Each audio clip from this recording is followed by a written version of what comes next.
Hello everyone, Raghav education hub में आप सभी का स्वागत है। आज की इस वीडियो में देखेंगे हम रेलवे एनटीपीसी अंडर ग्रेजुएट का जो सेकंड पार्ट में एग्जाम शुरू हो रहा है, जो आपके 13 जून से एग्जाम स्टार्ट होगी। उसके लिए मैंने कुछ मोस्ट इंपोर्टेंट क्वेश्चन रखे हैं। इससे पहले मैंने आपको, जो भी चैनल पर नए आए हैं तो एक बार मेरे चैनल पर जाकर देख लीजिए। मैंने एनटीपीसी के अब तक आपको 7 सेट करा दिए हैं। अब वो भी किस बेस पर, आपके टेक्नीशियन की एग्जाम हुई, एएलपी की एग्जाम हुई, कंट्रोल पे सेक्शन कंट्रोलर की एग्जाम हुई, उन सभी के लेटेस्ट क्वेश्चन रखे हैं। तो 7 सेट करा चुके हैं। तो एक बार आप उनको एक बार प्रैक्टिस करके देख लेना। टेक्नीशियन के आपके ग्रेड 3 के जो एग्जाम हुई थी उनके क्वेश्चन करा दिए, यहाँ पे एएलपी के करा दिए। यदि आपको चैप्टर वाइज देखना है तो यहाँ पे मैंने एनटीपीसी ग्रेजुएशन की जो एग्जाम हुई थी उसके चैप्टर वाइज क्वेश्चन करा दिए।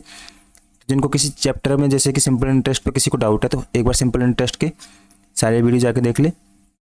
ऐसे ही आपको प्रैक्टिस करनी है। तो परसेंटेज के 2 वीडियो बनाए मैंने बेसिक, उनको देख ले। और एक नए पैटर्न पर क्वेश्चन आ रहा है उछलती बॉल पर, ये रेलवे के लिए काफ़ी इंपॉर्टेंट है। तो एक बार इन क्वेश्चनों को जाकर जरूर देख ले कि एग्जामिनर आपसे किस टाइप के क्वेश्चन पूछ रहा है और 2026 में आपके किस टाइप के क्वेश्चन होने वाले हैं। तो वीडियो में एंड तक बने रहना। तो आज का सेशन स्टार्ट करते हैं हम क्वेश्चन नंबर 1 से। इसमें बोला है कि नवीन की मासिक आय क्रमशः 84,000 रुपये है। वह अपनी आय का 25% मकान किराए पर, ये समझ लीजिए आपकी मासिक आय 84,000 रुपये है और आप अपनी आय का 25% मकान के किराए पर, 20% क्या कर रहे हैं, किराने के सामान से दुकान ला रहे हैं, 50% आपके घर में खर्च कर रहे हैं, घरेलू खर्च पर। तो शेष राशि बचती है। वह प्रत्येक माह की कितनी राशि की बचत करती है। तो यहाँ से आपकी कुल मासिक आय कितनी है? कुल मासिक आय आपकी 84,000। अब क्या करो, 84,000 में से आप खर्चा कर रहे हो, खर्चा कर रहे हो वो भी परसेंटेज में। तो मकान पर आप कितना खर्च कर रहे हो? मकान पर आप 25% खर्च कर रहे हो। ऐसे ही आप किराए पर कितना खर्च कर रहे हो? किराए पर आप 20% खर्च कर रहे हो। और घरेलू खर्च पर कितना कर रहे हो? 15% घरेलू खर्च पर खर्चा कर रहे हो। उसके बाद शेष जो राशि बचती है उसकी आप सेविंग कर रहे हो। तो बताइए प्रत्येक माह कितनी राशि की बचत कर रहे हो। तो आपको ये बताना प्रत्येक माह आप कितने रुपए बचा रहे हो। ऐसे क्वेश्चन को करने के लिए आप मान लीजिए आपकी आय 84,000 रुपये नहीं 100 है। टोटल आय में से आप क्या कर रहे हो, इतने परसेंट तो खर्च कर रहे हो, यानी कि 25%, 20% और 15%। 25 और 20 45 और 10 55 और 5 60। 60% तो आप क्या कर रहे हो, खर्च कर रहे हो। तो बचा कितने रहे हो? तो बचत हो रही है आपकी 100 में से आप 60% तो खर्च कर रहे हो, तो बचत हो रही है आपकी ओनली 40% की। तो 40% आपको बचानी है कि शेष राशि बचत कर रही हो कि प्रत्येक महीने आपको कितनी राशि की बचत करनी है। आप या फिर नवीना है जो हर महीने कितने रुपए की राशि की बचत करती है, आपको ये बताना है। तो 100 में से अपन क्या कर रहे हैं, 40% बचत कर रहे हैं। तो इसका मतलब 84,000 जो रुपए की जो राशि अपनी आय है उसमें से अपन क्या कर रहे हैं, 40% की बचत कर रहे हैं। सिंपल क्वेश्चन था, बेसिक तरीके से बता दिया आपको। 84 × 4 करना, 00, 4 चौको 16, 8 चौको 32 और 1 33। तो आप क्या कर रहे हो, 33,600 रुपये की हर महीने की आपकी बचत हो रही। ऑप्शन नंबर बी आपका सही आंसर हो जाएगा। चलते हैं अपने नेक्स्ट क्वेश्चन पर। तो एक बार किसी ने भी इस चैनल को सब्सक्राइब नहीं किया, चैनल को सब्सक्राइब जरूर कर ले ताकि आने वाली वीडियो की नोटिफिकेशन आपको मिलती रहे। क्वेश्चन नंबर 2, इसमें आपको चतुर्थ अनुपाती बताना है। कैसे निकालते हैं, जब भी कोई रेशो ए बी सी और डी का चतुर्थ अनुपात पूछे आपसे, तो इसका मतलब क्या होता है, ए रेशो, इसको अपन ऐसे लिख सकते हैं, ए रेशो बी बराबर सी रेशो डी। तो अंदर वाली संख्या गुणा हो जाती है, बाहर वाली संख्या गुणा हो जाती है। यहाँ पे ए बी बराबर क्या हो जाएगा, सॉरी ए डी बराबर बी सी, बाहर वाली संख्या गुणा होगी ए डी बराबर बी सी। तो डी बराबर क्या हो जाएगा, डी बराबर ए उठ के बी सी के नीचे आ जाएगा, बी सी बटे ए। तो यहाँ पे ए का मान क्या है, ए का मान है 3.5, बी का मान क्या है, बी का मान है 7.5, सी का मान क्या है 6.3 और डी का आपसे पूछा है। तो सबकी वैल्यू मिल गई। तो डी बराबर क्या हो जाएगा, डी बराबर हो जाएगा बी सी, यानी कि 7.5 × 6.3 अपॉन में क्या आ जाएगा, ए का मान 3.5, 3.5। तो पॉइंट से आपके पॉइंट चले जाएंगे, नीचे वाले एक पॉइंट से एक पॉइंट हट गया। तो 7 से काटेंगे 5 बार चल जाएगा, 63 चल जाएगा 9 बार। 5 से काट लेंगे 75 को, ये आपके 15 बार चला जाएगा। 15 × 9 करना है आपको, 15 × 9। और ये देखिए 7.5, यहाँ पे एक पॉइंट बच रहा है आपका, एक संख्या छोड़ के पॉइंट है। तो 15 को 9 से मल्टीप्लाई करेंगे तो आपके 135 आएगा, एक पॉइंट छोड़ के ये आ जाएगा। तो चतुर्थ अनुपाती निकल के आया आपका 135, यानी ऑप्शन नंबर सी आपका राइट आंसर हो जाएगा 13.5। चलते हैं नेक्स्ट क्वेश्चन पर। क्वेश्चन नंबर 3, एक बार इन क्वेश्चनों को खुद वीडियो को रोक के और अपनी तरफ से सॉल्व करने की कोशिश किया करो। इस shopkeeper mark the price of the fan 30% above the cost price. And then offer and discount 25%। इस क्वेश्चन को अच्छे से समझना। एक दुकानदार ने पंखे का मूल्य लागत मूल्य से, लागत मूल्य का मतलब होता है क्रय मूल्य, तो दुकानदार ने पंखे का मूल्य क्रय मूल्य से 36% अधिक अंकित करता है। यानी कि कोई दुकानदार एक पंखा लेके आता है, उसे बोलते हैं अपन क्रय मूल्य। ये हो गया आपका सीपी। मान लो 100 रुपये का पंखा लेके आ रहा है, ये हो गया इसका लागत मूल्य से 36% अधिक कर, तो वो मार्क प्राइस अधिक अंकित करेगा 36%, यानी कि 136%। 100 रुपये का दुकानदार सामान लेके आया, उस पर 36% अधिक कर रहा है, यानी कि 136 कर दिया मार्क प्राइस, अंकित मूल्य। और अंकित मूल्य पर क्या कर रहा है, वो डिस्काउंट दे रहा है। कितने का? 25% का डिस्काउंट दे रहा है। मान लीजिए 136 रुपये का कोई सामान है, आपको 25% का डिस्काउंट मिल रहा है, तो यहाँ से आपके सेलिंग प्राइस निकल के आ जाएगा। अब 136% का 25% निकालने की जगह आप डायरेक्ट 75% निकाल लीजिए। यानी कि भाई 100 रुपये का सामान है, उसमें 25% का आपको डिस्काउंट मिल जाएगा, तो वैल्यू 75% की तो रहेगी। डायरेक्ट 75% निकालेंगे, 75/100 तीन बार चल जाएगा, 25 या 4 बार, 4 से काटेंगे, 2 बार 12, 24 बार, 24 को 3 से मल्टीप्लाई करेंगे तो 4 से काटेंगे, सॉरी 24 बार नहीं 3, ये आपके 4 से काटेंगे, 3 बार जाएगा 12 और एक 4 बार 34 बार जाएगा। 34 को 3 से मल्टीप्लाई करेंगे तो 4 तिया 12 का 2 का हासिल किए, 3 तिया 9 और 1 10। तो वस्तु कितने में बिक रही है? 102 रुपये में बिक रही है। ठीक है, ये अपनी तरफ से डाटा था कि क्रय मूल्य किसी वस्तु को अपन ने 100 रुपये में खरीदा, उस पर मार्क प्राइस किया 36% अधिक, ये 36% अधिक अंकित किया, तो वस्तु हो गई 136 की। अब क्या कर रहा है, अंकित मूल्य पर 25% का डिस्काउंट दे रहा है, तो इसका अपन ने 25% डिस्काउंट निकाला, तो यहाँ से अपन का सेलिंग प्राइस आ गया। ये वस्तु को वो 102 में बेच रहा है। यदि उसे 134 का लाभ होता, अब ये देखिए वस्तु खरीदी अपन ने 100 रुपये की, बेची कितने में? 102 में। लाभ कितने का हुआ? यहाँ से लाभ साफ पता चल रहा है अपन को, 2 रुपये का लाभ हुआ। तो यदि उसे 134 का लाभ होता, अब लाभ हुआ कितने का? 2 का। क्वेश्चन में बोल रहा है 134 का लाभ होता तो पंखे का अंकित मूल्य ज्ञात कीजिए। यदि उसे 134 रुपये का लाभ होता, 134 का लाभ होता, तो पंखे का मार्क प्राइस बताना, अंकित मूल्य कितना है। तो अपने अकॉर्डिंग 2 का लाभ हो रहा है, क्वेश्चन के अकॉर्डिंग 134 का, तो 2 की वैल्यू 134 के बराबर, यानी कि 1 की वैल्यू कितनी? ये 7 बार, ये 7 बार, तो 2 छिक्की 12, 2 सत्ते 14, 1 की वैल्यू 67 के बराबर। और अपन का मार्क प्राइस कितना है? 136, तो 67 की वैल्यू 136 के बराबर। आप इसको गुणा कर दीजिए, लास्ट डिजिट देख लीजिए, 6 सत्ते 42, लास्ट डिजिट आएगा आपका 2, एक ही ऑप्शन में, ऑप्शन नंबर डी आपका राइट आंसर हो जाएगा। इस तरीके से आप क्वेश्चन को एग्जाम में बनाना। ये तो थी इस क्वेश्चन की ट्रिक कि आपको इस क्वेश्चन को एग्जाम में किस तरीके से बनाना है।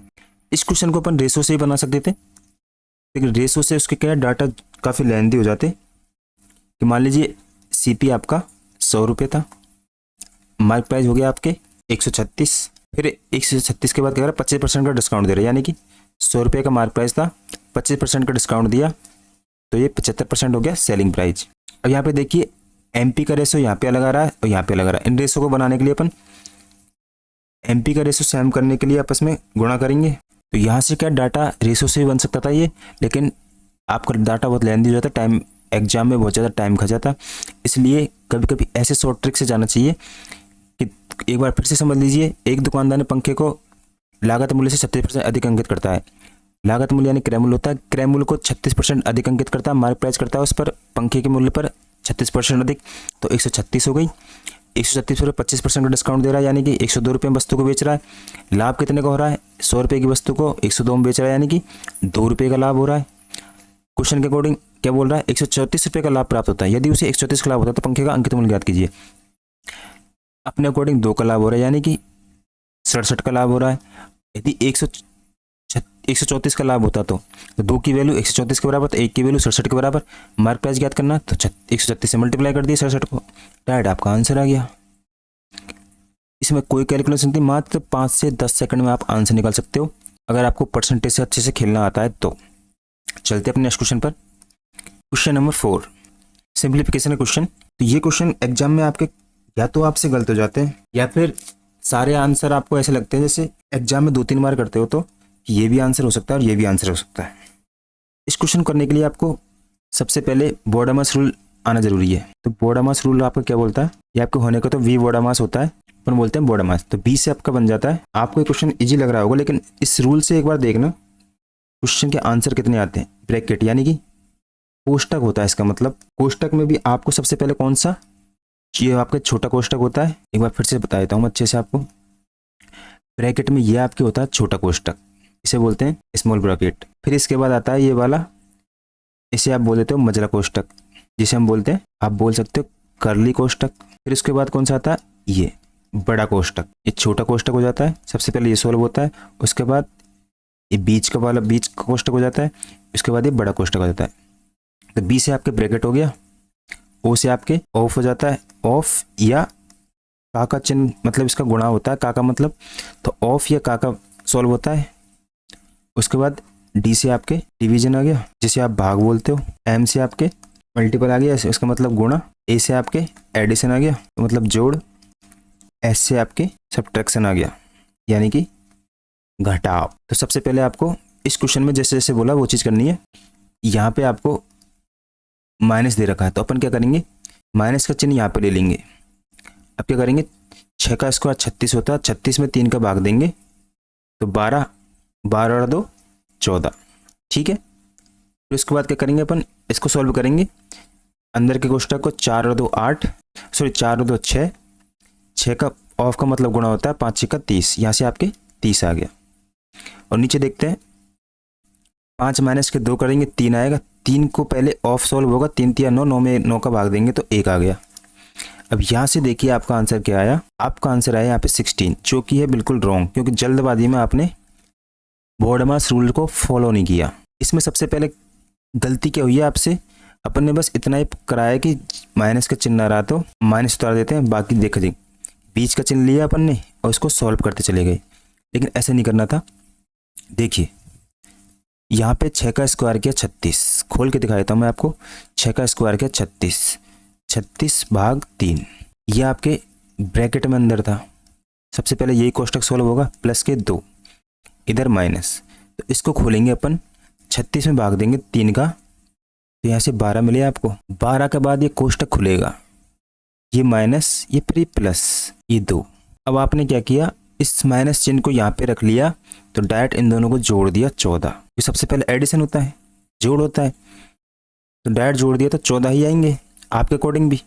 लेकिन क्वेश्चन को ऐसे नहीं करना था, पूरा सॉल्व करना था। ये कोष्टक खुला तो यहाँ भी देखिए कोष्टक खुलेंगे, 4 और 2 6, 5 को 6 से मल्टीप्लाई करेंगे, यहाँ से आपके 30 मिल गए बटे। यहाँ बटे में देखिए 3 ऑफ 5 में से 2 गए तो 3 आए, भाग 9। तो अब आपके ऑफ सॉल्व होगा, 3 और 3 9, तो यहाँ से 9/9 आ गए, यानी कि 1 आ गए, तो नीचे आ गया आपके 1। तो इधर साइड में लिख देता हूँ मैं। तो आपके क्या निकल के आया, 30 माइनस 12 माइनस के 2 अपॉन में 1, इससे भी प्लस में। तो गलती कहाँ पे हुई थी, अपन ने डायरेक्ट इस चिन्ह को लिखने पर इसको डायरेक्ट 14 मान लिया था, लेकिन ये 14 नहीं है, क्योंकि यहाँ पे माइनस की वैल्यू है। तो यहाँ पे प्लस प्लस के ऐड हो जाएंगे, माइनस के घट जाएगा, यानी कि ये आपके 32 हो गए। 32 में से अब 12 माइनस करेंगे तो 20 निकल के आएगा। ऑप्शन नंबर ए आपका राइट आंसर हो गया। तो एग्जाम में ऐसे छोटी छोटी गलतियाँ नहीं करनी है, एक एक ब्रैकेट को खोल के चलना है। डायरेक्ट करोगे आप, एक बार फिर से देखिए, आप हर कोई ऐसे एग्जाम में डायरेक्ट करता है और ऑप्शन भी आपको ऐसे मिलते हैं, तो ऐसा लगता है कि आंसर आ गया। 6 का स्क्वायर किया 36, 36 में 3 का भाग देंगे तो आपके 12 निकल के आए। 12 में फिर डायरेक्ट क्या करते हो आप, 2 जोड़ देते हो, ये आपके 14 आ जाते हैं। 14 आते ही आपका आंसर 16 आएगा, जो कि रॉन्ग हो गया। यही गलतियाँ एग्जामिनर आपसे करवाता है। तो धीरे धीरे चीज़ों को खोला करो, उसके बाद क्वेश्चन को किया करो। वीडियो अच्छी लग रही है तो आप चैनल को सब्सक्राइब जरूर कर ले, अपने फ्रेंड को जरूर शेयर करें। चलते हैं अपने नेक्स्ट क्वेश्चन पर। क्वेश्चन नंबर 5, किसी संख्या के 1/3 में 55 जोड़ने पर 83 प्राप्त होता है। मूल संख्या के अंकों का योग ज्ञात कीजिए। मैंने इतने सेट कराए हैं, उन सब में यही बोला है कि संख्या को सबसे पहले आपको कितना मानना, x। ना आपको पता है ना किसी को पता है कि संख्या कौन सी है। किसी संख्या के, जैसे क्वेश्चन में बोला ऐसे करते हैं, किसी संख्या के 1/3 में, संख्या का 1/3। आगे क्या बोला है, मैं 55 जोड़ने पर, इसमें ठीक है 55 जोड़ दीजिए। 55 जोड़ने पर क्या प्राप्त होता है, 83। 83 आपको मिल रहा है। तो मूल संख्या के अंकों का योगफल ज्ञात कीजिए। यहाँ से आपके x/3 बराबर 55 उधर जाके 83 में से माइनस हो जाएगा, -55। x/3 बराबर, तो 80 में से 50 गए तो 30 बचे, 13 में से 5 गए तो 8, यानी आपके 28 निकल के आ गए। अब 3 यहाँ जाके मल्टीप्लाई हो जाएगा, तो x बराबर 8 तिया 24, 3 दूनी 6, 6 और 2 8। x का मान क्या निकल के आया 84, लेकिन क्वेश्चन में 84 नहीं, मूल संख्या के अंकों का योग, मूल संख्या निकल के आई आपकी 84, इसके अंकों का योग 8 प्लस के 4 यानी कि 12, मूल संख्या के अंकों का योग निकल के आया 12। ऑप्शन नंबर डी आपका राइट आंसर हो गया। चलते अपने नेक्स्ट क्वेश्चन पर, एकदम बेसिक क्वेश्चन था। क्वेश्चन नंबर 6, एक और शानदार क्वेश्चन। क्वेश्चन जितना बड़ा है इसे देख के आप घबराना मत। A person monthly income increase by 80%, they increase the monthly expenditure of food by 10% और द रेंट ऑफ 20% देर। तो ऐसे क्वेश्चन में आपको देखिए, एक किसी व्यक्ति की मासिक आय 18% वृद्धि होती है। तो पहले तो ये जान लीजिए, आय आपकी होती है आय में आप क्या करते हो, आय में आप क्या करते हो, खर्चा भी करते हो और उसके बाद बचत करते हो। तो उनको मिला के तो पता चलता है अपनी आय कितनी है। तो आय बराबर हो जाता है खर्चा प्लस बचत या फिर बचत प्लस के खर्चा। ठीक है, तो स्टार्टिंग में आप क्या कर रहे हो, किसी व्यक्ति की मासिक आय में 18% की वृद्धि हुई, उसने भोजन पर मासिक व्यय 10% तथा किराए पर 20% की वृद्धि की। यदि भोजन पर उसका प्रारंभिक मासिक व्यय इतना है, यहाँ से क्वेश्चन पढ़िए, यदि भोजन पर उसका प्रारंभिक मासिक व्यय इतना है, किराए पर इतना बता रखा है, प्रारंभिक मासिक बचत बता रखी है आपको 15,000, तो उसकी नई मासिक बचत कितनी होगी। मान लीजिए कि कोई अन्य खर्चा नहीं है, तो जब आपको प्रारंभ की दे रखी है तो प्रारंभ की लिखिए कि आपके भोजन पर प्रारंभिक मासिक व्यय कितना है 12,000 रुपये। भोजन पर आपको प्रारंभिक मासिक व्यय दे रखा है 12,000 रुपये। उसके बाद किराए पर मासिक व्यय दे रखा है आपको, किराए पर मासिक व्यय कितना दे रखा है 8,000 रुपये। प्रारंभिक मासिक बचत दे रखी है, ये आपकी प्रारंभिक बचत हो जाएगी कितनी 15,000 रुपये। सारा डाटा आपको दे रखा है, तो यहाँ से इनकम पता चल गई कि आपने भोजन पर इतने रुपए खर्च किए, किराए पर इतने खर्च किए, इतने रुपए बचा लिए। तो यहाँ से आपकी प्रारंभिक आय निकल के आ गई। भाई जितने जितने रुपए आप खर्च कर रहे हो, जहाँ खर्च कर रहे हो, उन सभी को अपन काउंट कर लेंगे तो पता चल जाएगा अपनी आय कितनी थी। तो 8 तो 10 और 5 15 और 2 और 1 3, 35,000 रुपये आपकी इनकम थी प्रारंभ में। ठीक है, प्रारंभ में आपकी आय कितनी थी 35,000 रुपये। लेकिन क्वेश्चन में ऐसे बोला है आपसे कि आपकी आय थी 35,000 रुपये प्रारंभ में। इसमें से आय कैसे बढ़ रही थी, भोजन पर कितनी थी 12,000 रुपये, किराए पे कितनी थी 8,000 रुपये, और बचत कितनी कर रहे थे आप, बचत कर रहे थे अपन 15,000 रुपये की। इन तीनों को जोड़ के ही तो अपन ने आय निकाली थी। अब क्वेश्चन में आगे बोला है प्रारंभिक आय इतनी थी। यदि किसी व्यक्ति की आय में 18% वृद्धि हो जाए, आय में 18% वृद्धि, आय में क्या कर रहे हैं 18% वृद्धि, भोजन पर मासिक व्यय में 10% और किराए में 20%, भोजन पर क्या करेंगे 10% वृद्धि, किराए पर कितने 20% वृद्धि, तो आय में 18% वृद्धि करेंगे तो 2 जीरो से 2 जीरो चल जाएगी, 350 इंटू 18 करेंगे अपन। 18% वृद्धि की जगह आप 18% वृद्धि होती है 118 कर दीजिए, या फिर 18% निकाल कर 35,000 में आप जोड़ दीजिए। तो यहाँ से आपके पहले 10 से मल्टीप्लाई करेंगे तो 3,500 निकल के आए, फिर 8 से करेंगे 8 पंजे 40, 8 के 4, 8 या 24 और 4 28। ये सब किस में ऐड होंगे आपके 35,000 में। इन सबको जोड़ देंगे तो आपकी आय निकल के आ जाएगी 2 जीरो, 8 5 13, 5 और 5 10 और 1 11 और 3 और 1 4, 41,300 रुपये इसकी क्या है मासिक आय हो गई क्वेश्चन के अकॉर्डिंग, क्योंकि 18% वृद्धि हुई। फिर भोजन पर 10% वृद्धि। अब यहाँ पे देखिए डायरेक्ट कीजिए, 2 जीरो से 2 जीरो चल जाएगी, नीचे आपके 100 है 2 जीरो चल जाएगी, यानी कि 2 जीरो से 2 जीरो चलेगी, 1 जीरो बचेगी, तो 1,200 रुपये की वृद्धि होगी। 12,000 में 1,200 जो ऐड करेंगे तो डायरेक्ट निकल के आ जाएगा 13,200 की वृद्धि। ऐसे परसेंटेज से खेलना आना चाहिए आपको। अब क्या किराए में 20%, यानी कि 2 जीरो से 2 जीरो चल जाएगी, 800 बचे, 800 को 2 से मल्टीप्लाई करेंगे, 8 दूनी का 16, तो 8,000 में 1600 ऐड करेंगे तो ये 9,600। अब इन दोनों को जोड़ लीजिए, लास्ट में बोला है कि कोई अन्य खर्चा नहीं था, तो 13,200 9,600, तो 600 और 200 800, 9 और 3 12, यानी कि 22,800 रुपये वो खर्च कर रहा है। आय है उसकी 41,300। उसमें से आपसे ये पूछ लेता है कि मासिक बचत कितनी होगी। अब जो निकल के आएगी आपकी बचत ही तो निकल के आएगी। 41,300 आपकी सैलरी है, 22,800 आप खर्च कर रहे हो। 41,000 में से 41,300 में से 22,800 अपन माइनस कर देंगे, तो यहाँ से 2 जीरो, यहाँ से 5 आ जाएंगे, 3 7 और 1 8, ये आपके 3 हो गया 1, यानी कि 18,500 रुपये की आपकी बचत होगी। ऑप्शन नंबर डी आपका राइट आंसर हो गया। इस क्वेश्चन में परसेंटेज में पूछ सकता था कि बचत में कितने % वृद्धि हुई, तो यहाँ पे देखिए पहले 1,500 की बचत थी, अब 18,500 की बचत है, यानी कि कितने की बचत हुई, पहले 1500 नहीं 15,000 रुपये की बचत थी, यहाँ पे एक जीरो और है। अब 18,000 यानी कि 3,500 की वृद्धि हुई किस पर, 15,000 पर। परसेंटेज में लाने की 100 से गुणा कर देंगे, लेकिन आपसे क्वेश्चन परसेंटेज में नहीं पूछा, ओनली पैसे पूछे हैं कि कितने की वृद्धि हुई, तो 18,500 की बचत हुई, बस ये चीज़ पूछी है। तो किसी के समझ में नहीं आया एक बार वीडियो तो अच्छे से दोबारा बैक जाके देख ले, मैंने दोनों तरीके से समझा दिया आपको। एक बार आपको इनका मान लेके प्रारंभिक आय बता दी, फिर उसी चीज़ को डिटेल में समझाया कि एग्जाम में इस तरीके से करना, डायरेक्ट आपको परसेंटेज से खेलना चाहिए।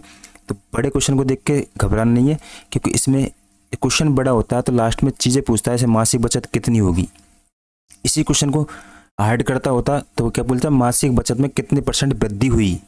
तो पहले आय उसकी 15,000 थी, वृद्धि हुई 3,500 रुपये की, 3,500 की वृद्धि हुई किस पर, 15,000 पर। इसको परसेंटेज में जाने के 100 से गुणा कर देते, 2 जीरो 2 1 से 1 15 से काटते, जो भी नंबर आता आपका वो इसके परसेंटेज में वैल्यू चल जाती।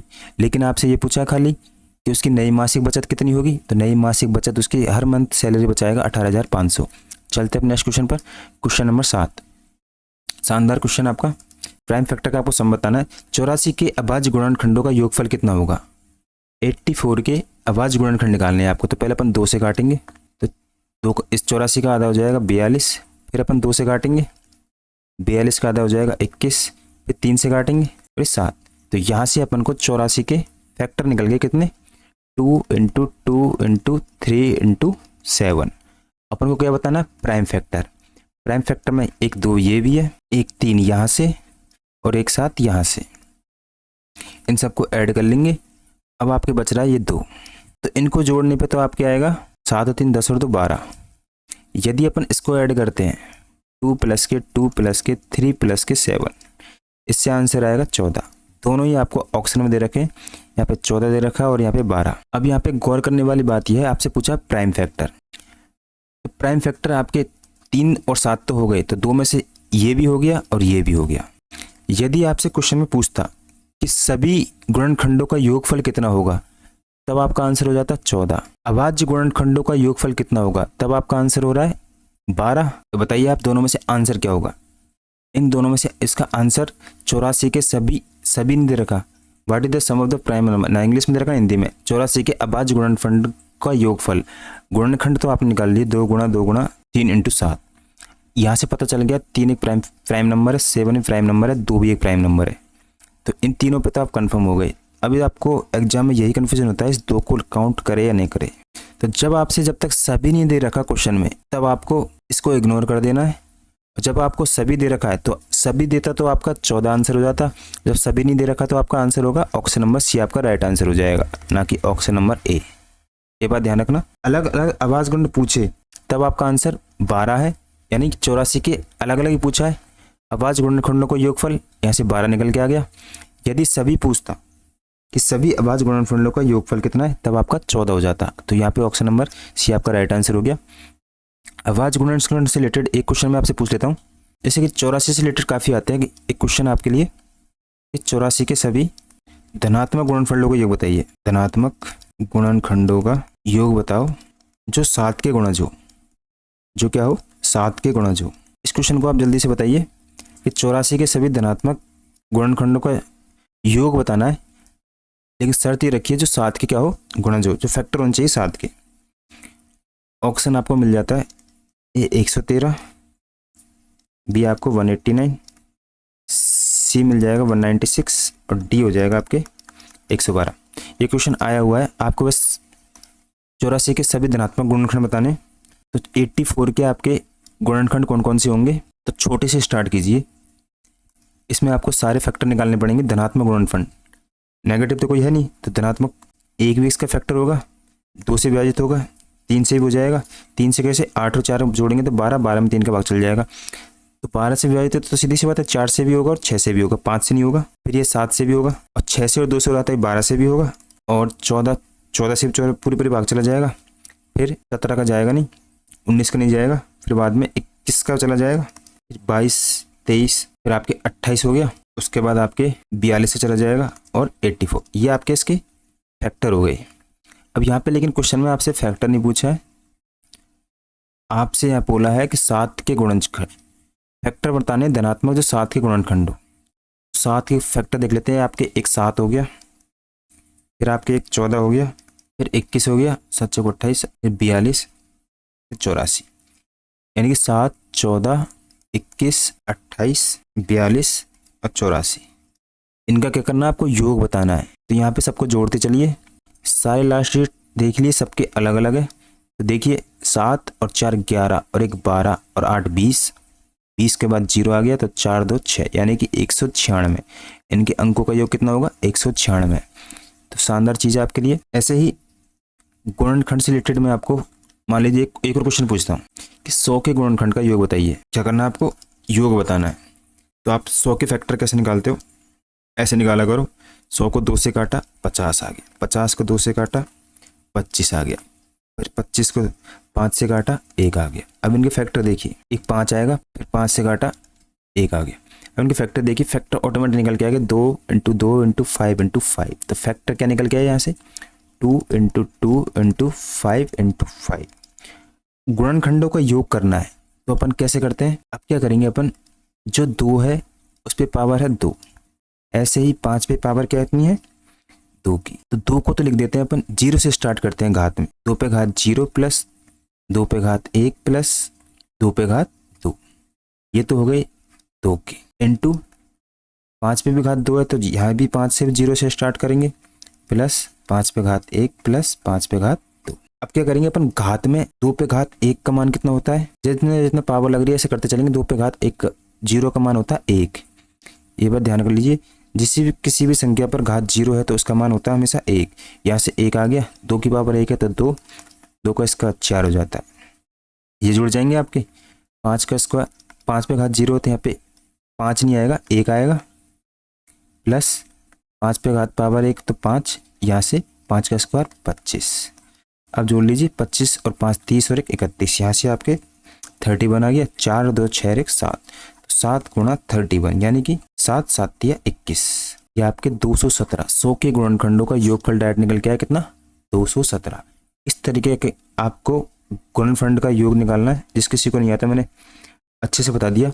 यदि आपसे पूछ लेता अभाज्य गुणनखंड, जैसे कि एक और क्वेश्चन दे देता हूँ मैं आपको कि क्वेश्चन है आपका 30 पे पावर 11 इंटू 22 की पावर 5 इंटू 34 की पावर 11। आपको क्या करना है, इनके अभाज्य गुणनखंडों की संख्या बतानी है। गुणनखंडों की आपको क्या बतानी है, संख्या कितनी होगी, अभाज्य गुणनखंडों की संख्या बतानी है। तो ऐसे क्वेश्चनों में आप इसको सॉल्व करने के लिए क्या करोगे, जब पावर दे रखी है आपको नीचे 30 22 34 दे रखा है, तो ऐसे क्वेश्चनों करने के लिए आपको 30 के आपको फैक्टर करने, जैसे कि 30 पे घात 11, तो 30 के फैक्टर करने कि 30 को तोड़िए आप अभाज्य संख्याओं में, तो 30 का 2 फैक्टर होगा।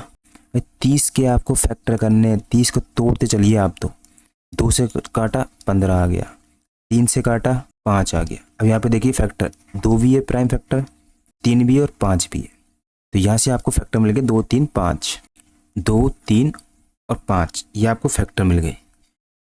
2 × 3 × 5, इन सब पे क्या है पावर 11।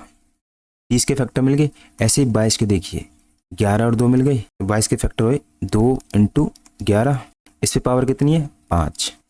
फिर आप 34 के फैक्टर देखिए, 34 के फैक्टर नहीं निकल रहे आपसे, तो आप ऐसे निकालते चलिए, 2 से काटिए, 2 से काटेंगे 17। अब यहाँ पे देखिए 2 और 17 ही है और कोई फैक्टर नहीं है, तो 2 × 17 पावर कितनी हो जाएगी 11। ठीक है, अब यहाँ से आपको क्या निकालना है, अभाज्य गुणनखंड। तो 2 पे घात देखिए, 2 पे घात यहाँ पे 11 है, तो आपके 2 पे पावर तो 1 मिल गई आपको 11। इधर देखिए 2 पे घात 5 है प्लस 5 होगी, आधार समान होता है तो घातें जुड़ जाती है, तो घातों को जोड़ते चलिए, आधार समान है। यहाँ पे 2 पे घात देखिए 11 है तो 1 11, यहाँ से 2 के निकल गई। अब आपको 3 का देखना है, 3 पे घात पावर 11 है, यहाँ पे 11 मिला और 3 है, कहीं पे 3 नहीं है। फिर 11 का देखना आपको, 11 पे आपको 1 पावर 5 है, फिर 5 होगी। फिर 17 पे देखना है आपको, 17 पे कितना है 11। अब इनको जोड़िए सबको, पावर को, 11 प्लस के 5 प्लस के 11 प्लस के 11 प्लस के 5 प्लस के 11, इन पावर को सबको जोड़ दीजिए। तो 1 2 3 4, यानी कि 44 प्लस के 5 और 5 10, तो आपके यहाँ पे एक 5 मिसिंग रह गया, 5 5 पे पावर 11, तो एक 5 पे पावर 11 भी है, प्लस के 11 ऐड कर देंगे, एक और 11 ऐड कीजिए तो ये आपके 55 हो जाएंगे। ये 5 पे घात 11 रह गया था, तो 1 2 1 11 2 11 3 11 4 5, तो 55 प्लस के 10 बराबर 65। तो इनके अभाज्य गुणनखंडों की संख्या कितनी होगी? 65। इस तरीके से आपको क्वेश्चन करना है। अभाज्य गुणनखंडों के बारे में मैंने बता दिया, काफ़ी टाइप्स बनते हैं। अब हम अपने टॉपिक पे आते हैं। अपन को अभी एनटीपीसी के एग्जाम के बारे में आए हुए क्वेश्चनों पर सॉल्व करना था। अभाज्य गुणनखंडों के बारे में किसी दिन एक अच्छे से वीडियो बना दूंगा, तो आप एक बार उस वीडियो को जरूर देख लेना। तो आते हैं अपने टॉपिक पर, क्वेश्चन नंबर 8 पे। वीडियो काफ़ी बड़ी हो जाएगी। तो Kirti start a business with a capital. Kirti एक बिजनेस स्टार्ट करती है 27,000 पूंजी के साथ। ठीक है भाई, कीर्ति ने एक बिजनेस स्टार्ट किया, कितना? 27,000 रुपये लेकर बिजनेस स्टार्ट किया, और 7 महीने बाद बैसड़ी साझेदार बनकर व्यवसाय से जुड़ जाती है। कीर्ति ने पूरी साल काम किया है, लेकिन 7 महीने बाद वैष्णवी आ रही है, वैष्णवी आ रही है X रुपये लेके 7 महीने बाद, यानी कि 1 साल के अंत में ब्याज, 1 साल के अंत में अपन को व्यापार में किसको लाभ हुआ किसको हानि हुई जो बंटवारा करते हैं, इसलिए अपन ने 12 से गुणा किया। तो कीर्ति ने 27,000 रुपये 12 महीने तक लगाई।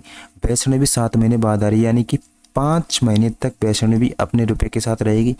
X रुपये लगाए थे, बाद इस रेशो में इन्होंने पैसे लगाए थे, बाद में इनको लाभ कितना हो रहा है? लाभ हो रहा 8:9 में। ठीक है, तो इस चीज़ को आप कैसे भी समझ लीजिए, अंदर वाली संख्या गुणा कर दीजिए या फिर बाहर वाली संख्या गुणा कर दीजिए, या फिर इसको आप ऐसे भी कर सकते हो कि 27,000 रुपये लेके कीर्ति आ रही है 12 महीने के लिए, और वैष्णवी X रुपये लेके 5x, ये 5x कर दीजिए, इसको 5x की पूंजी लगा के लास्ट में उनको व्यापार में लाभ मिल रहा 8/9 का।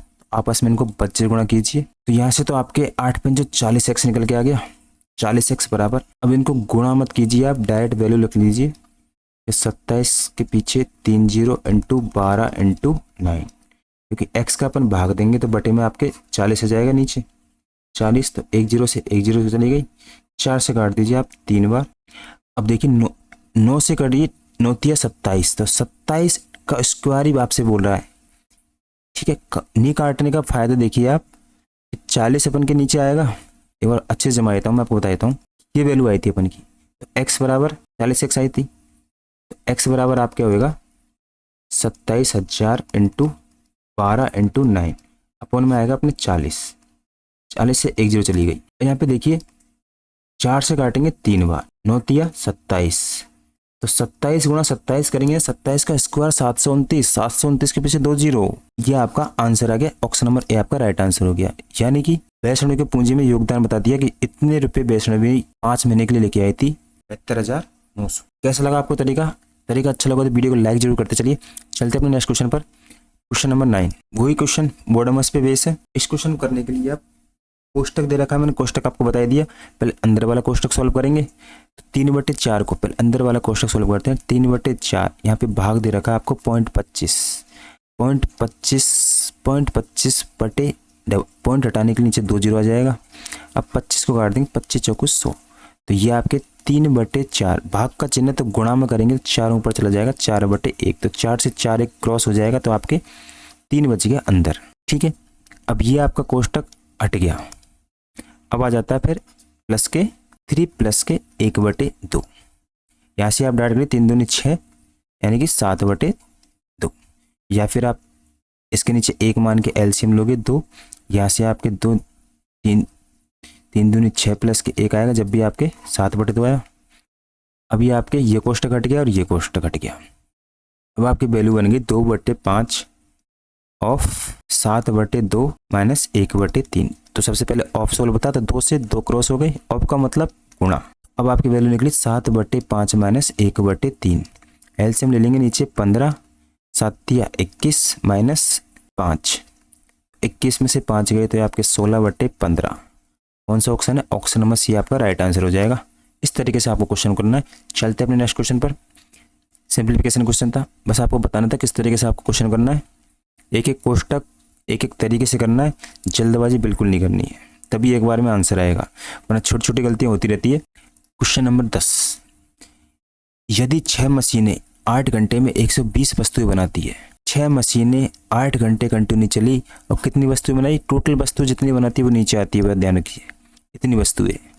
9 मशीनें उसी दर से 4 घंटे में कितनी वस्तुएं बनाएगी, ये चीज़ आपसे पूछी है। अब इसको आपको सॉल्व करना है, काटा पीसी कर लीजिए, या तो ऐसे काट लीजिए या फिर ये देखिए दोनों x की वैल्यू हो जाएगी, इन तीनों के नीचे इन दोनों को रख दीजिए, या फिर आप डायरेक्ट ऊपर वाली संख्या को ऊपर से काट लीजिए। 4 से कट जाएगा 2 बार, 3 से कट जाएगा, या फिर 6 से काट लो, 6 से काट लो, ये 20 बार चला गया, 2 से काटेंगे 20 को, ये 10 बार चला गया, बच हो जाएंगे 9 × 10, तो x की वैल्यू क्या निकल के आएगी आपकी 90। तो 9 मशीनें 4 घंटे कंटिन्यू चलेगी उसी दर से तो 90 वस्तुएं बना सकेगी। ऑप्शन नंबर डी आपका राइट आंसर हो गया। क्वेश्चन आपका था 6 मशीनें 8 घंटे में कितने आर्टिकल बना रही है, 120। तो क्वेश्चन पूछा 9 मशीनें 4 घंटे की दर से कितनी वस्तु बनाएगी, ठीक है, तो कितनी वस्तु बनाएगी, 90 वस्तु बनाएगी। चलते हैं अपने नेक्स्ट क्वेश्चन पर, क्वेश्चन नंबर 11। क्वेश्चन को पहले अपनी तरफ से रोक रोक के बनाना सीखिए, ओनली वीडियो में देखिए कि सभी जाके कहीं ना कहीं किसी जाके वीडियो देखने लग जाते हो, बस पहले खुद की तरफ से बनाना सीखा करो, उसके बाद टीचर का सोल्यूशन देखा करो, मैं हूँ चाहे कोई और हो, जिससे भी आप पढ़ रहे हो खुद की तरफ से बनाया करो, देखा करो कितना टाइम लिया, फिर सोल्यूशन देखा करो किस तरीके से टीचर ने सोल्यूशन किया है। यहाँ पे लोकेश और तारेश की वर्तमान आयु का योग बोला है कि एक लोकेश हो गया और ये तारेश की वर्तमान आयु का योग कितना दे रखा है, इन दोनों की आयु मान लीजिए कुछ भी होगी, यहाँ पे ये लोकेश है और ये तारेश, इनकी वर्तमान आयु, ये वर्तमान की बात हो रही है, आप पता नहीं किस तरीके से करते हो, मेरा तरीका देख लीजिए कि वर्तमान आयु का योग दे रखा है 24, 2 वर्ष बाद लोकेश की आयु, तो 2 वर्ष बाद तो 2 वर्ष बाद लोकेश भी 2 साल बड़ा हो जाएगा और ये तारेश भी 2 साल बड़ा हो जाएगा। 2 साल बाद इनकी आयु हमको पहले ही पता नहीं थी, अब भी पता नहीं है, लेकिन योग जरूर मालूम है, तो योग अपना 2 साल इसके 2 साल इसके, यानी कि आयु का योग बिना बताए अपन बता सकते हैं कि 28 साल होगा, ना कि 26। ये बात ध्यान रखनी। 2 साल बाद बोले, पहले 2 साल पहले, ये मान लीजिए मैं और आप 2 साल पहले 24 साल के थे, तो 2 साल बाद कितने के होंगे, तो 28 के हो जाएंगे, 2 साल आप भी बड़े हो जाएंगे और मैं भी बड़ा हो जाऊंगा, तो अपन दोनों की आयु का योग 28 साल होगा। ऐसे क्वेश्चन बोला लोकेश और तारेश की वर्तमान आयु का योगफल 24 है, 2 साल बाद लोकेश की आयु तारेश की आयु की 3 गुनी हो जाती है। अब आ जाते हैं क्वेश्चन में जो बोला है कि 2 साल बाद लोकेश की आयु तारेश की आयु के 3 गुना हो जाती है। कलर चेंज कर लेता हूँ, लोकेश की आयु तारेश की आयु का 3 गुना हो जाती है, ठीक है। तो लोकेश की वर्तमान आयु याद कीजिए, आयु का योग दे रखा है, रेशो दे रखा है आपको, तो रेशो दे रखा है 3 और 1 का, यानी कि 3 + 1। आयु का योग दे रखा है आपको 28, यानी कि 4 की वैल्यू 28 के बराबर, 1 की वैल्यू 7 के बराबर। अब 3 की वैल्यू कितनी हो जाएगी, इंटू 7 कर दीजिए, 7 या 21, ये हो जाएंगी 7 साल। अब क्या बोला है, लोकेश की वर्तमान आयु, ये है 2 साल बाद की, लोकेश अब जाएगा वर्तमान में, तो 21 माइनस के 2 साल पहले की, मतलब वर्तमान की, 2 साल बाद का चल रहा है, तो 2 साल पहले, तो 21 में से 2 घटाएंगे तो 19। लोकेश की वर्तमान आयु होगी 19 साल, तारेश की पूछता तो 5 साल। ऑप्शन नंबर सी आपका राइट आंसर हो गया। इस तरीके से आप क्वेश्चन को बनाना बहुत जल्दी सोल्व होंगे, ना कि एक्स की वैल्यू मानकर। कभी से भी क्वेश्चन को शॉर्ट ट्रिक से भी अपनाना चाहिए, हर जगह बेसिक नहीं लगाना चाहिए, बेसिक वहाँ लगाओ जहाँ पे कैलकुलेशन हार्ड ज़्यादा हो। चलते हैं अपने नेक्स्ट क्वेश्चन पर, क्वेश्चन नंबर 12। एक और वीडियो बना दूंगा, आप चैनल को सब्सक्राइब कर लेना, क्वेश्चन बाकी रह जाएंगे तो ऐसे नहीं कि आपके लिए मैं क्वेश्चन छोड़ दूंगा, मेहनत मैं आपके लिए ही कर रहा हूँ। बस कुछ बच्चे जो फर्स्ट टाइम देंगे उनके लिए तो ये क्वेश्चन भी काफ़ी हार्ड लग रहे होंगे, तो बस समझते चलिए। मेरा मोटिव यही है कि छोटे बच्चों को मैं एक साथ लेके चलूँ, उनके लिए चीज़ें आसान बना के। एक सेल के दौरान कुल वस्तुओं में से 60% वस्तुओं का 21% लाभ पर बेचा गया, शेष वस्तुओं को 40% वस्तुओं के 46% लाभ पर बेचा गया और बाकी वस्तुओं को 29% हानि पर बेचा गया। समस्त लाभ x% है, तो x का मान ज्ञात कीजिए। तो बस यहाँ पे आपको एक चीज़ समझनी है, देखिए कोई 100% वस्तु है, 100 वस्तु है, एक सेल्स के दौरान कुल वस्तुओं में से 60%, इसमें से अपन 60% निकालेंगे, इसमें से अपन 60% निकालेंगे, तो 60 वस्तु आ गई। 100 में से 60%, 100 का 60% 60 ही होता है, ठीक है। 60 वस्तु आ गई, 60% वस्तुओं को 21% लाभ पर बेचा गया, सारी चीज़ें परसेंटेज में चल रही है, आप समझिए। तो आप परसेंटेज ना मान के उन वस्तुओं को यही मान लीजिए 100 वस्तुएं थी, 100 वस्तुओं में से 60 वस्तुओं को 21% लाभ पर, 60 को क्या कर रहा है वो 21% लाभ पर बेच रहा है। ठीक, शेष वस्तु कौन सी होगी, अब आएगी दूसरी। 100 में से अपन ने 60 निकाल दी तो बची कितनी 40% वस्तु बची। इस शेष वस्तुओं में से 40%, अब 40% वस्तु बची, उनका क्या 40% वस्तुओं का 40%, तो 40% वस्तुओं का 40% यानी कि 16 वस्तुएं। अब वस्तु कितनी हो गई 16, ठीक है 16 वस्तुओं को, यहाँ पे वस्तु कितनी है 60, ये वस्तु देख लीजिए। इस क्वेश्चन में दोबारा एक बार फिर से पढ़ लीजिए कि एक सेल्स के दौरान एक वस्तु में से, मानी वस्तुएं 100 है, 100 में से 60% वस्तुएं 60 आ गई, 21% लाभ पर बेच रहा है, 21% लाभ पर बेचेगा। ठीक है, शेष वस्तुओं को में से 40%, शेष वस्तु कितनी बची 100 में से 60 तो इधर गई अपनी, तो बची कितनी 40%। तो 40% में से 40%, 40% का 40% 16 वस्तु, इनको क्या करेगा वो 46% लाभ पर, 46% लाभ पर बेच रहा है। और बाकी वस्तुओं को 29% हानि। अब बाकी वस्तुएं कितनी बची, अब तीसरी वस्तु बची, 100 में से अपन ने 60 उधर ले ली, 16 और ले ली, अब तो 100 माइनस 76 बची आपकी कितनी 24 वस्तुएं, कितनी 24। ये क्वेश्चन में बोल रहा है, चीज ध्यान रखा करो, डाटा आपको 40% सेम दे रखा है इसलिए कंफ्यूज हो जाते हो। 40% वस्तुओं कितने किसे बेचेगा 29% हानि पर। इस चीज को आप पहले समझ लीजिए, बस इतना समझने के बाद समझ लो क्वेश्चन हो गया। इतनी बात आपके समझ में आ गई, नहीं आई है तो मैं एक बार फिर से बता देता हूँ। एक सेल्स के दौरान कुल वस्तुओं में से, कुल वस्तु मान लेते हैं आपकी 100 टोटल वस्तु है, ठीक है, उसमें से 60% वस्तुओं को, तो इसका 100 का 60% निकालो आप, तो 60 ही तो आएगा। 100 में से 60 वस्तुओं को 21% लाभ पर क्या कर रहा है 21% लाभ पर बेच रहा है, ठीक है। शेष वस्तु कौन सी, शेष वस्तु आएगी अपनी दूसरी, 60 तो इधर चली गई, तो 100 में से अपन 60 माइनस करेंगे तो शेष वस्तु कितनी आई 40, तो शेष वस्तु हो गई 40, ये हो गई शेष 40 में से 40%, अब 40 का अपन 40% यानी कि 16 वस्तु, ये आई 16 वस्तुओं को 40% लाभ पर, इनको क्या कर रहा है 46% लाभ पर बेच रहा है। फिर बाकी वस्तुएं, बाकी कौन सी कि 100 में से 60 तो एक चली गई थी अपनी, और 16 यहाँ पे चली गई -16 यानी कि 76। 100 में से अपन ने 76 तो हटा दी, तो बची कितनी, बची 24 वस्तु। 24 वस्तु क्या कर रहा है 29% हानि पर बेच रहा है। इतनी बात समझ में आ गई कैसे अपन ने इन चीज़ों को परसेंटेज से वस्तु में कन्वर्ट किया। अब आगे क्वेश्चन को सॉल्व करते हैं।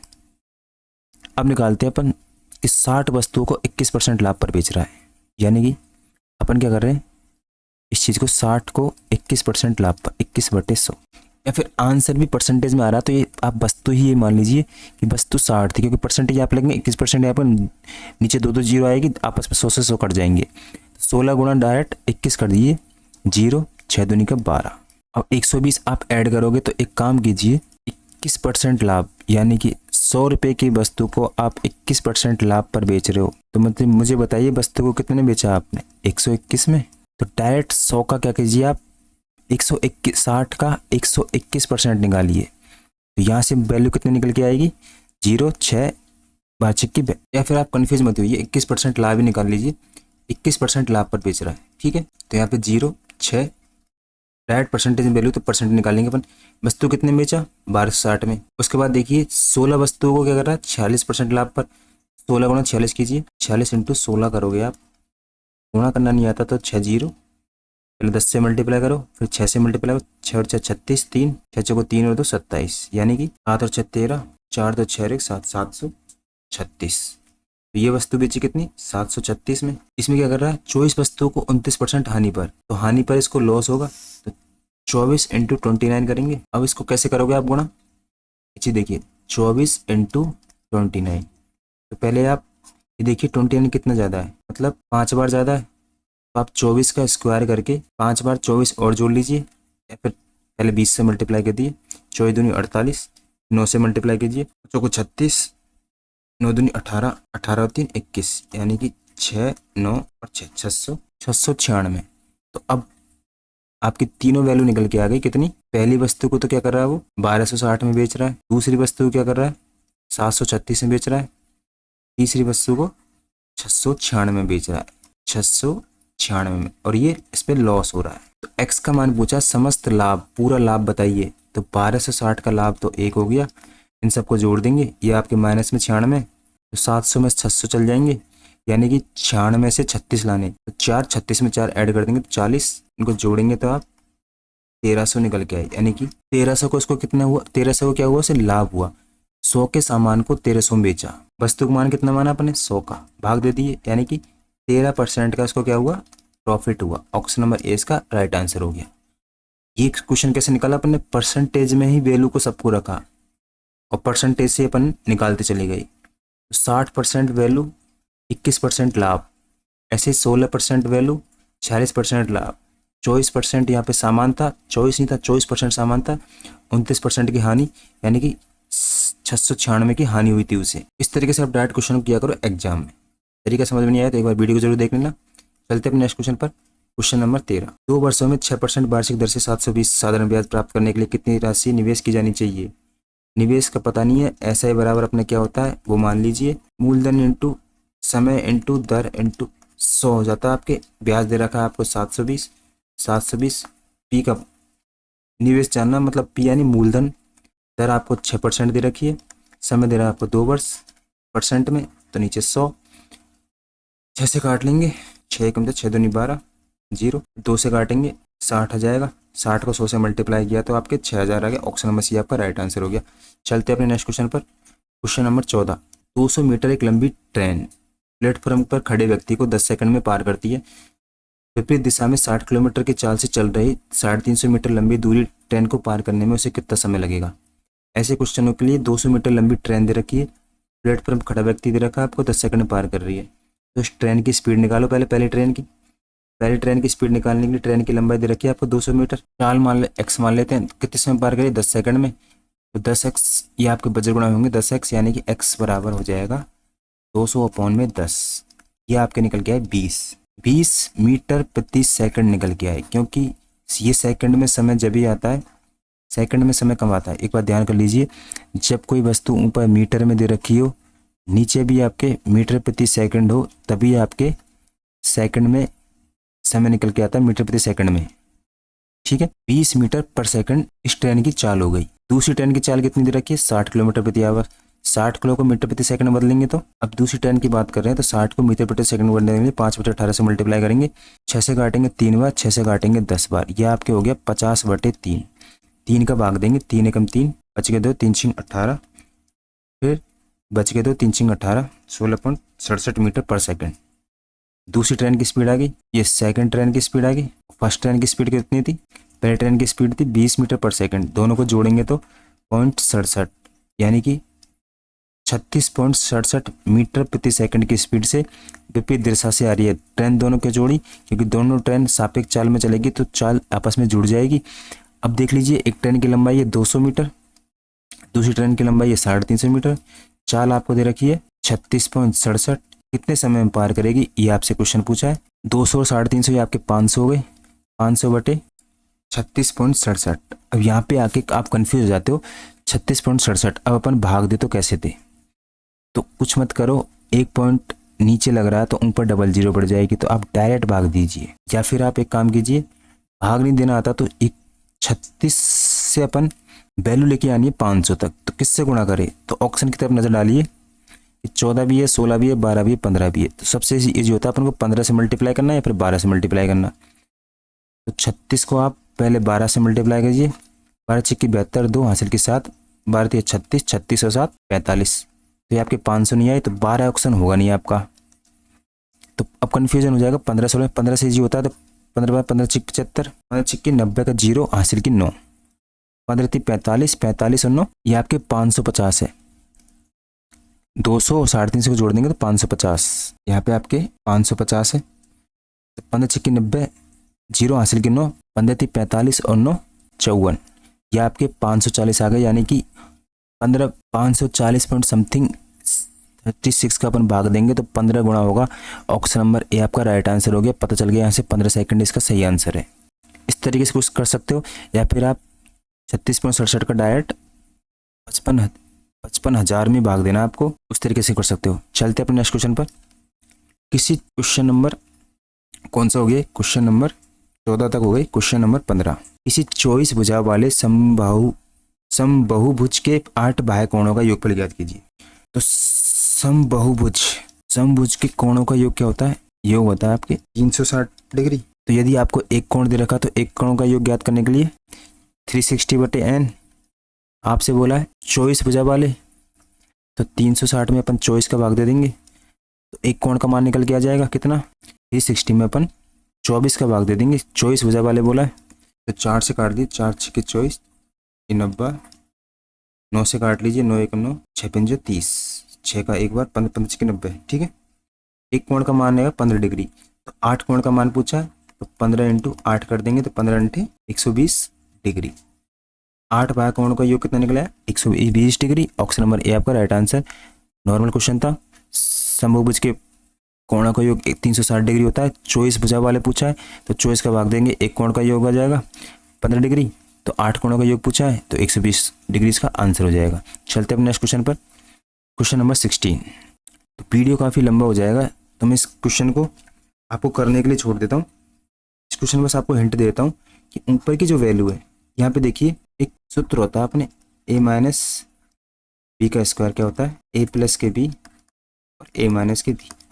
यदि a² - b² बोले तो a² - 2ab + b²। यहाँ पे देखिए आप एक वैल्यू दे रखी है यहाँ पे a² - 2ab + b² दे रखा है आपको। अब यहाँ से आपको ये तो पता चल गया सूत्र है, लेकिन इसका भी क्या कर रखा है आपके, स्क्वायर कर रखा है। तब a का मान क्या निकल के आएगा, a का मान निकल के आएगा आपके, या फिर इस चीज़ को आप रूट करके देखिए, 4x² निकल के आया। 4x² का अपन स्क्वायर करते हैं तो यहाँ पे 16x² निकल के, x पे घात 4 निकल के आएगा। यही चीज़ है, नीचे वाली वैल्यू भी आपको सेम दिख रही होगी। उन दोनों का मान रखना है, इसको करना है, इस ऑप्शन फिर बाद में आपको आपस में काट लेना है। तो मुझे कमेंट बॉक्स में आंसर ज़रूर बताना है। अगर आप पे नहीं होता है तो मैं यहाँ से आपको इस क्वेश्चन को दोबारा बता दूंगा। तो वीडियो काफ़ी लंबी हो जाएगी, इसलिए हम वीडियो को यहीं पे रोकते हैं। अब तक के आपको क्वेश्चन आज का सेशन कैसा लगा कमेंट बॉक्स में ज़रूर बताएं। मिलते हैं नेक्स्ट क्वेश्चन, इससे आगे के सारे क्वेश्चन हैं उसके लिए मैं अलग से वीडियो बना दूंगा। तो आपके लिए आज ये क्वेश्चन नंबर 16 से होमवर्क रहा। वीडियो अच्छी लगी हो, सॉल्यूशन समझ में आ रहा हो, आपके लिए एग्जाम में हेल्पफुल हो, तो चैनल को सब्सक्राइब जरूर करें, अपने फ्रेंड्स को शेयर करें, ताकि मैं भी मोटिवेट होता रहूं और आपके लिए अच्छी से अच्छी वीडियो बनाता रहूं और ज़्यादा मेहनत करूं। तो मिलते हैं नेक्स्ट वीडियो में, तब तक के लिए धन्यवाद।